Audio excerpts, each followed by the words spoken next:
been a long time. Yeah, for this one I have Portal 2 and Portal 1. Now this part might be the most controversial part of this entire video, so please allow me to explain myself. I must confess that I have quite a bit of bias against the Portal games. Not because that they're bad, no, quite the opposite. The Portal games is probably the best puzzle games that you can find on the market right now. On top of that, this franchise probably contains Valve's most witty dialogue that they've ever written. This next test applies the principles of momentum to movement through portals. If the laws of physics no longer apply in the future, God help you.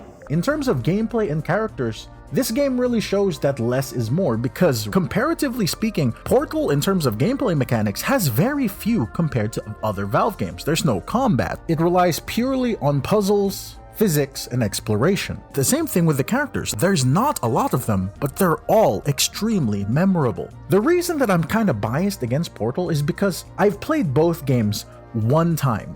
Many years ago, and I just don't have a reason nor a want to play them again. And I fully admit that this is a me thing. I just don't see the need to replay puzzle games once I've finished them. You might argue that, hey, I want to re-experience it for the jokes, for the humor. Hello. I hate you so much.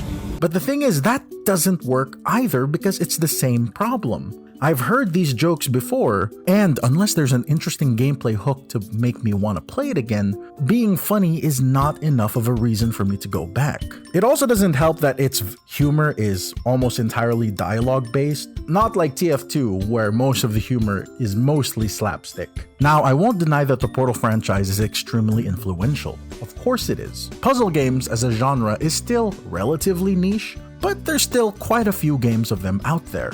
And almost all modern puzzle games can at least find some inspiration from the Portal franchise. Hell, even games that aren't considered puzzle games, just by the mere fact that Portal popularized the Portal mechanic. I'm looking at you, Splitgate, assuming you haven't unreleased yourself again. So I'm sorry if me placing these two games here is going to be very controversial. This is why in the beginning of the video, assuming you didn't skip forward, I really had to stress that this is my list. Because Portal meets a lot of the criteria for the impact, the innovation, the legacy, all that jazz. The only thing that it's lacking is in the personal bias department, which unfortunately does play a heavy part in my personal enjoyment and placement of this franchise.